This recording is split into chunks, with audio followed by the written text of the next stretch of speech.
সুধী দর্শক মণ্ডলী, প্রতি রবিবারের মতো আজও আপনাদের সামনে হাজির হয়েছি পল্লী কর্মশাক ফাউন্ডেশন এবং এর সহযোগী সংস্থা কর্তৃক গৃহীত কোনো কার্যক্রম সম্পর্কে আলোচনার জন্য। আজ আমরা পিকেএসএফ এর ক্ষুদ্র উদ্যোগ ঋণ কার্যক্রম সম্পর্কে আলোচনা করব। আর এই আলোচনায় আমাদের সাথে রয়েছে ফাউন্ডেশনেরই সহযোগী সংস্থা সোসাইটি ফর সোশ্যাল সার্ভিসের পরিচালক ঋণ কার্যক্রম জনাব সন্তোষ চন্দ্র পাল এবং ফাউন্ডেশনের অপর সহযোগী সংস্থা ভিলেজ এডুকেশন রিসোর্স সেন্টার এর হেড অফ মাইক্রোফাইন্যান্স জনাব মোহাম্মদ আজমল খান। আপনাদের উভয়কে স্বাগত জানাচ্ছি। সুধী মণ্ডলী, বাংলাদেশের অর্থনীতি কৃষির উপর হলেও ক্ষুদ্র উদ্যোগ প্রসারের মাধ্যমে মানুষের কর্মসংস্থান তৈরি হচ্ছে। ক্ষুদ্র উদ্যোগ কার্যক্রমের আওতায় একটি বিশেষ অংশ হচ্ছে ক্ষুদ্র ব্যবসা। এসব ক্ষুদ্র ব্যবসার মাধ্যমে দৈনন্দিন চাহিদাগুলি পূরণ করে জীবিকা নির্বাহ করছে মানুষ। সাভারের পালপাড়া এলাকায় এমনই একটি ক্ষুদ্র ব্যবসার উপর একটি প্রতিবেদন দেখার আমন্ত্রণ জানাচ্ছি।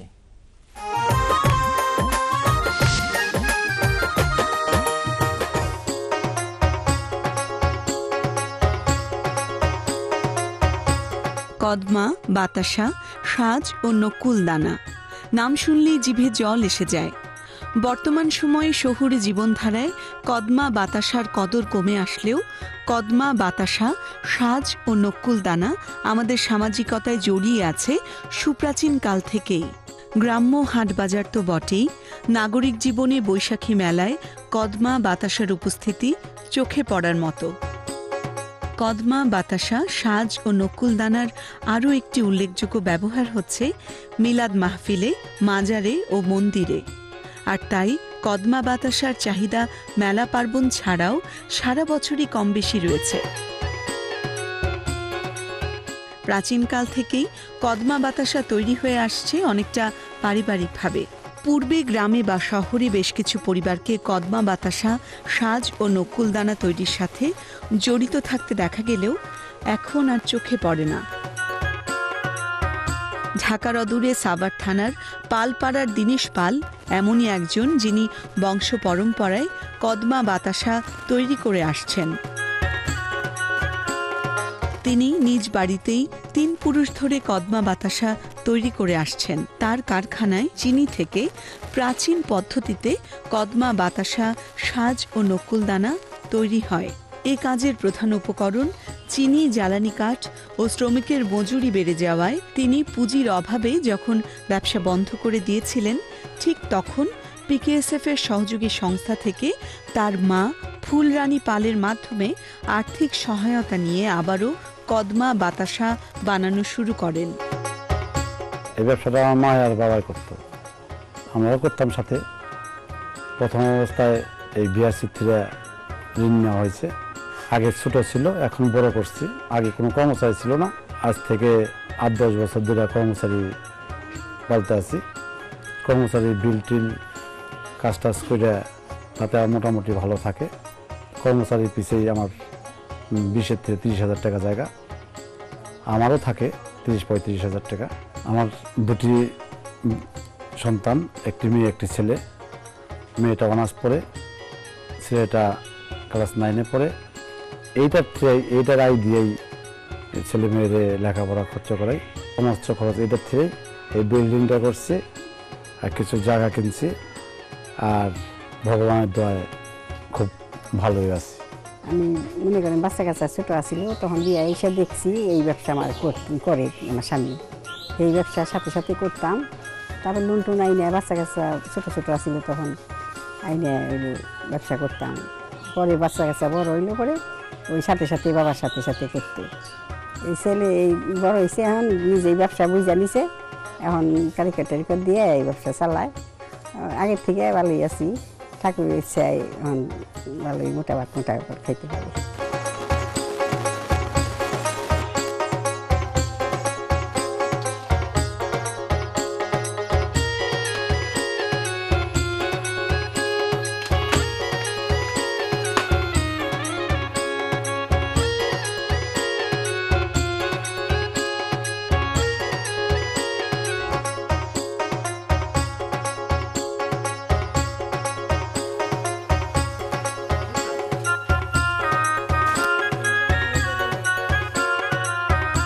তাদের তৈরি পণ্য মানের দিকে ভালো হওয়ায় বাজার ধরতে কোনো বেগ পেতে হয়নি, বরং বাড়তে থাকে পণ্যের চাহিদা। আবার মার মাধ্যমে পিকেএসএফ এর সহযোগী সংস্থা থেকে আর্থিক সহায়তা নিয়ে কারখানা বড় করলেন ও কর্মী নিয়োগ করলেন। প্রয়োজনীয় আর্থিক সহায়তা পেয়ে তার আর পেছনে ফিরে তাকাতে হয়নি। মহাজনের এখানে আসছি, খাওয়া দাওয়া মহাজন দেয়, আর বেতন 5,000 বেতন, যে টাকা দেয় সেই টাকা সংসার চলে আমাদের বাসায়। বর্তমানে তাদের কারখানায় 10 জন কর্মী কাজ করে জীবিকা নির্বাহ করছে। তার কারখানায় প্রস্তুতকৃত কদমা, বাতাসা, সাজ ও নকুলদানা শুধু সাভার বা রাজধানী ঢাকাতেই নয়, সারা দেশেই রপ্তানি হয়। আমি মাসে 8-10 হাজার টাকা বেতন পাই, তো আমার সংসার ভালোভাবে চলে। আমি বাতাসার কারিগর, বাতাসা বানাই, এখানে 12 মাস কাজ থাকে। কদমা, বাতাসা, সাজ ও নকুলদানার মতো অপ্রচলিত পণ্য তৈরি করে যে একজন প্রতিষ্ঠিত হতে পারেন, তার উজ্জ্বল দৃষ্টান্ত দীনেশ পাল। বর্তমানে 6 লক্ষ টাকা ঋণ দিয়ে সে ছোট ব্যবসা নিয়ে ব্যবসা তার পরিচালনা করছিল। তখন আমি তাকে বুদ্ধি দিলাম যে আপনি বেশি মূলধন নেন, নিয়ে ব্যবসাটাকে বড় করেন, এবং সে এখন বর্তমানে বিভিন্ন স্থানে মাল সাপ্লাই করতে পারতেছে। পিকেএসএফ তাদের সহযোগী সংস্থার মাধ্যমে আর্থিক সহায়তা প্রদান করে লুপ্তপ্রায় কদমা, বাতাসা তৈরি শিল্পকে শুধু রক্ষাই করেনি, বেশ কিছু শ্রমজীবী মানুষের কর্মসংস্থানেরও ব্যবস্থা করেছেন।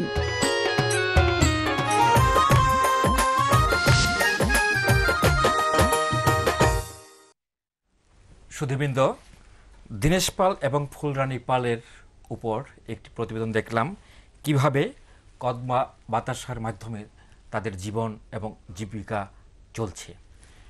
আমরা আলোচনার প্রথমেই জনাব সন্তোষচন্দ্র পাল আপনার কাছে জানতে চাইব যে এক সময় আমাদের এই কদমা, বাতাসা, বিন্নি বাতাসার বেশ প্রসার ছিল, আস্তে আস্তে এইটার পরিমাণ কমে যাচ্ছিল। এই পেশায় জড়িত লোকজন তাদের অন্য পেশায় ধাবিত হচ্ছিল। ঠিক এই প্রেক্ষাপটে পিকেএসএফের অর্থায়নের আওতায় এদেরকে আনার প্রচেষ্টা গ্রহণ করা হলো, এবং যাতে করে এই যে ঐতিহ্যবাহী একটি শিল্প, এটার প্রচার এবং প্রসারটা যেন ভবিষ্যতে দিন দিন আরও বৃদ্ধি পায়, সেই প্রচেষ্টাই আমাদের সহযোগী সংস্থা আপনারা করে যাচ্ছেন। এই চাহিদা কেমন, এখন বর্তমান অবস্থাটা কেমন? যখনই মানুষ শহরমুখী হতে চলল, তখন এটার কিছুটা প্রভাব গ্রামে ছিল।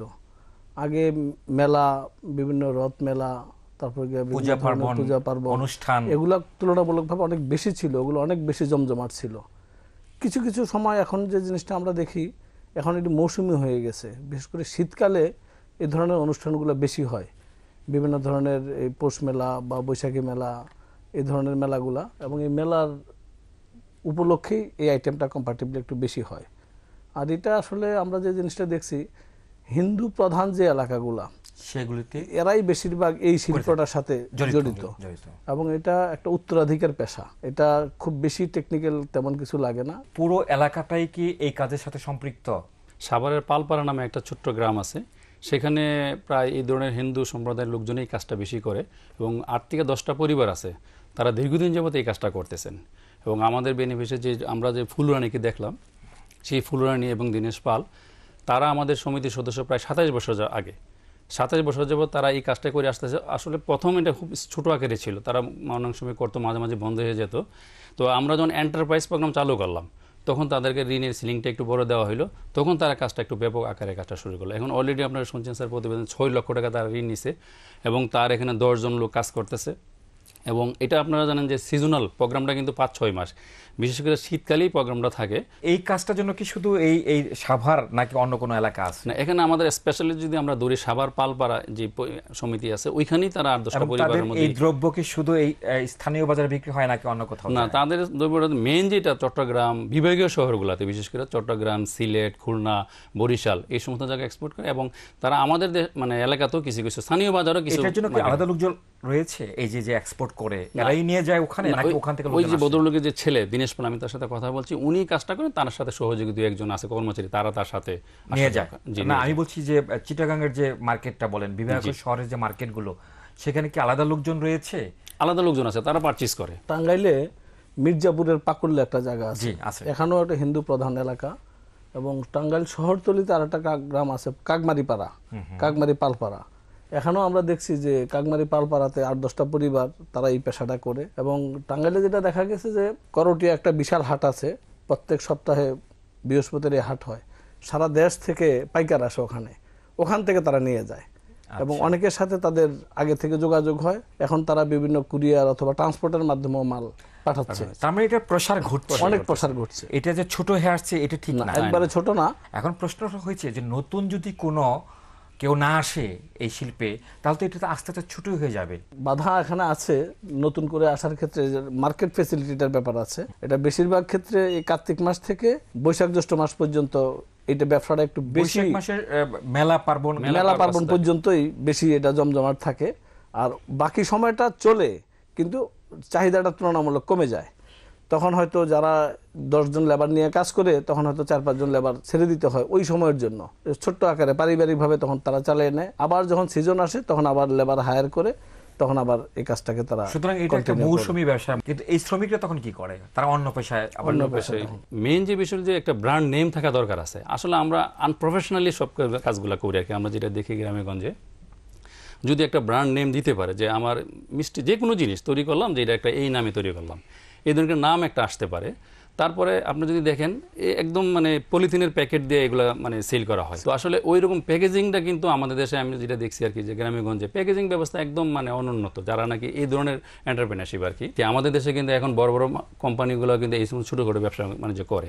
সিংহের বাজারে দেখছি স্যার মুড়ির মার্কেট ছিল, তারা কি করতো, মানুষ নিয়ে আসতো বড় বড় পলিথিনের মধ্যে, মানুষ কিনে নিয়ে যেত, এবং এগুলো ছিল একদম মানে আমরা বলতে পারি যে সারমুক্ত। এখন কিন্তু স্যার দেখা যাইতেছে যে বিভিন্ন কোম্পানির প্যাকেট এসে চলে আসছে, তাহলে আসলে মানুষ কিন্তু ওই মার্কেটেই বন্ধ।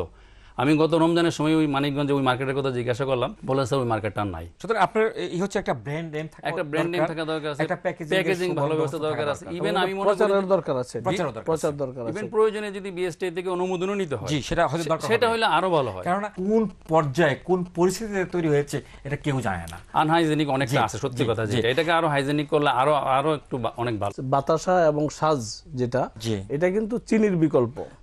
এবং ওই বাতাসা যেটা বাতাসা, এবং গ্রামে অনেক হিন্দু পরিবারে এই যে পায়েস তৈরি করে যেটা, এটা কিন্তু মূলত বাতাসার পায়েসটা কম্পারেটিভলি বেশি টেস্ট হয়। উপকরণগুলো খুবই অ্যাভেলেবেল এবং স্থানীয়, কিন্তু এটা যদি যেটা আজমল ভাই বললো যে একটা ব্র্যান্ড নেম দিয়ে যদি একটু প্রচার করা যায়, এটা সারা বছর মানে ধনী গরিব সব পরিবারেই একটা উপাদেয় খাবার হিসাবে এটা থাকতে পারে। এবং এই দ্রব্যটা সবাই ক্রয় সীমার মধ্যে থাকে, এবং ছেলেমেয়েরা কিন্তু খুব পছন্দ করে এটা। এই আলোচনা আমরা আবার করব, তার আগে একটু বিরতিতে যেতে হবে। শুধু দর্শক বৃন্দ, আমরা বিরতিতে যাচ্ছি এবং ততক্ষণ আমাদের সাথে থাকবেন।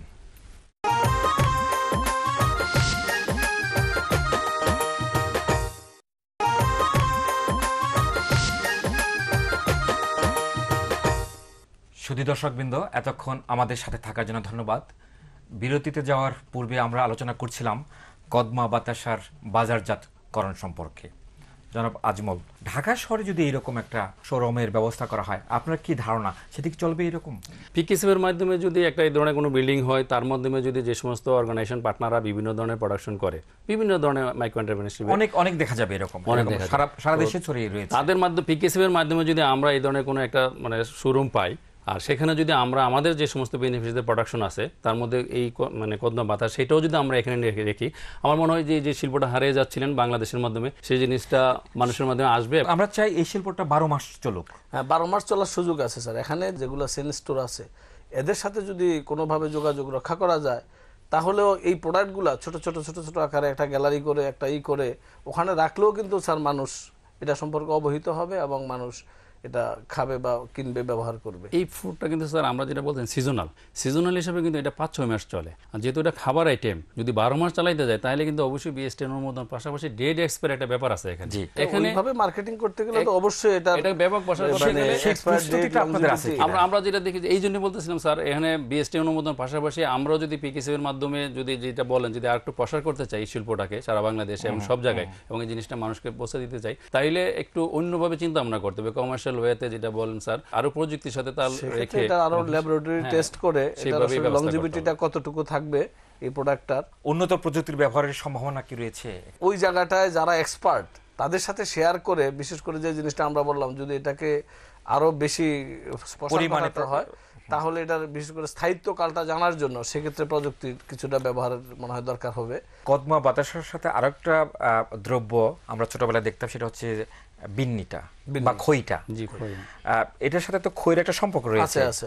এই উদ্যোক্তারা কি সেটাও তৈরি করে? হ্যাঁ, তারা এটা তৈরি করে। এই লাইনে যেগুলো জিনিসপত্র আছে সবগুলো তারা তৈরি করে। যেমন আমরা কিন্তু এখানে দেখি না যে কেউ খই করতেছে, কেউ বিন্নি না, করতেছে। সবগুলো তো এটা ওই সময় কাছাকাছি একটা শিল্প স্যার। আচ্ছা, এখানে কদমা, বাতাসা প্লাস সাজ, তারপরে গিয়া ওই যে বিন্নি, তারপরে টানা, অনেকে বাদাম টানা বানায় চিনি দিয়ে, এগুলা এই একই জাতীয় শিল্প। এগুলা যারা এগুলা করে তারা অনেকেই এগুলা করে, হয়তো কেউ প্রোডাক্ট 4টা করে, কেউ 3টা করে, কেউ 2টা করে। দ্রব্যটা কমিয়ে যাওয়ার কারণটা কি? বাজার চাহিদাটা কম, এই জন্য তারা কম বানায়, নাকি তারা কম বানায় এই জন্য চাহিদাটা কমে গেছে? কোনটা? একটার সাথে একটা সম্পর্ক আছে।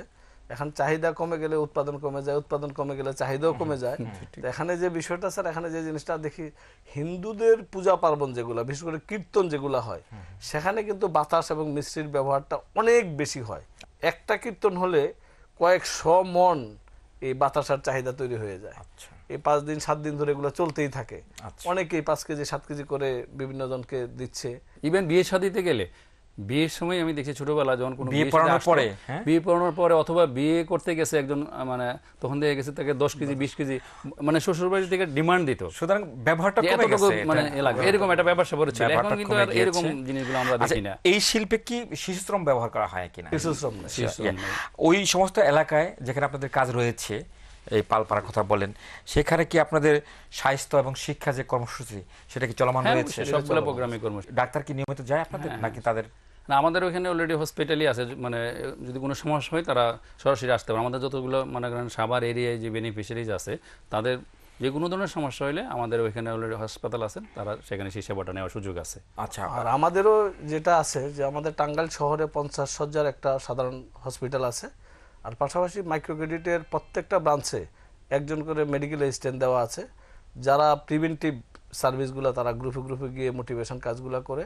অন্য কাজগুলোর প্রতি যে মনোযোগটা দেওয়া হয়, এখানে কি ঠিক সেই রকম মনোযোগ দেওয়া হয়? কারণ আপনাদের মনোযোগ যদি না পায়, তাহলে এই শিল্পটাই আস্তে আস্তে উঠে যাবে বাংলাদেশ থেকে। অন্য যদি আমরা পোল্ট্রি ধরি বা অন্য মানে গরুর মোটা তাজাকরণ বা অন্যান্য প্রকল্প, যে ধরনের প্রশিক্ষণ বা আমরা মার্কেটিং এর জন্য যে ধরনের তাদেরকে সহযোগিতা করি, বেসিক্যালি কিন্তু যেহেতু এটা স্মল আকারে আসলে ওইভাবে কিন্তু দেওয়া হয় না। আমরা যেহেতু খুব রুট লেভেলে তাদের সাথে সম্পৃক্ত, এবং সেক্ষেত্রে আমরা বর্তমানে শুধু অর্থায়ন করছি, এটা ঠিক আছে, কিন্তু পাশাপাশি তারা যাতে এই পেশাটা চালিয়ে যেতে পারে, এর জন্য আমাদের সীমিত যে অবস্থান আছে সেখান থেকে আমরা তাদের সাথে টাইম টু টাইম সেই ইয়াগুলা করি, কাউন্সিলিংগুলা করি, তারা যাতে আমাদের সমাজে টিকে থাকে। তার জন্য পিকেএসএফ কি করতে পারে? এবং আমি মনে করি পিকেএসএফ এন্টারপ্রাইজ ডেভেলপমেন্টে যে ধরনের ভূমিকা পালন করে, সেক্ষেত্রে পিকেএসএফ এর যে এন্টারপ্রাইজ ডেভেলপমেন্ট যে উইং আছে, সেই উইং থেকে মার্কেটিং এবং এটা এখানে কোনো প্রযুক্তির ব্যবহার করে এই প্রোডাক্টটার গুণগত মান এবং আইনগত যে বিষয়গুলো আছে, এই সমস্ত ক্ষেত্রে পিকেএসএফ সহযোগিতা করতে পারে। এই সহযোগিতা চান পিকেএসএফ এর কাছ থেকে, তাহলে পিকেএসএফ এগিয়ে আসবে, তাই তো? কিন্তু মূল কাজটা তো আপনাদের করতে হবে আর কি। মূল কাজটা যেহেতু আপনারা তাদের খুবই কাছাকাছি, আমরা যেহেতু কাছাকাছি, অবশ্যই আমরা তাদের পাশে থাকি। পিকেএসএফ যে প্রতি বছর একটা উন্নয়ন মেলা করে, সেই উন্নয়ন মেলায় কি এই ধরনের প্রোডাক্টগুলো আসে? হ্যাঁ, সবগুলো আসে। আমরা তো এই আমাদের স্টলে আসে, আমাদের স্টলে আসে, এবং সেগুলো বিক্রি হয়ে যায়। সমস্ত এন্টারপ্রেনারদেরকে যদি আমরা রাখতে চাই স্মল আকারে, আমার মনে হয় বিশেষ করে প্রযুক্তিগুলোর ক্ষেত্রে পিকেএসএফ এর অবশ্যই একটা মানে গুরুত্বপূর্ণ ভূমিকা আছে। আর তাদেরকে প্রশিক্ষণ দিয়ে, অথবা একটা এই যে পালপাড়া দীনেশ পাল, আমি তাকে জিজ্ঞাসা করলাম যে আপনি তো পলিথিনই দিচ্ছেন, আপনি নিজে যদি আপনার এনে প্রেস আছে, প্রেসে গিয়ে আপনি একটা নাম দেন, আপনার নিজের নাম দেন, মার নাম দেন, ছেলের নাম দেন, দিয়ে আপনি একটা ট্রেড লাইসেন্স করে আপনি যদি একটু এই যে পলিথিনটার উপরে যদি সুন্দর করে একটা কাগজ দিয়ে একটা সিল দেন, তাহলে তো আপনার জিনিসটা সুন্দর হয়। কে করবে, কিভাবে করবো স্যার তো বুঝি না। এই যে বুঝি না একটা প্রশ্ন আছে, এখানে যদি আমরা হেল্প করি, আমার মনে হয় যে এই জিনিসটা আস্তে আস্তে আমরা আশা করি আপনারা হেল্প করবেন, আমরা আশা করি, কারণ আপনাদের জন্যই এদের টিকে থাকা না থাকাটা নির্ভর করবে। অনেক ধন্যবাদ আপনাদেরকে আমাদের স্টুডিওতে এসে আলোচনা অংশগ্রহণের জন্য। সুধীবৃন্দ, পারিবারিক ঐতিহ্য লালন করে অনেক প্রতিকূলতার মধ্যেও সাভারের পালপাড়ার ক্ষুদ্র ব্যবসায়ীরা দেশীয় ঐতিহ্য ধরে রাখার প্রচেষ্টা চালিয়ে যাচ্ছে। একদিকে আত্মকর্মসংস্থান সৃষ্টি, অপরদিকে বাংলার গর্ব, হাজার বছরের লালিত কৃষ্টি রক্ষার্থে ঐতিহ্যবাহী পারিবারিক উদ্যোগে পল্লী কর্মসংস্থান ফাউন্ডেশন তাদের সহযোগিতা অব্যাহত রাখছে। ভবিষ্যতেও এই সহযোগিতা অব্যাহত রাখবে সে প্রত্যাশায় আজকের অনুষ্ঠান শেষ করছি। ধন্যবাদ আপনাদের সকলকে।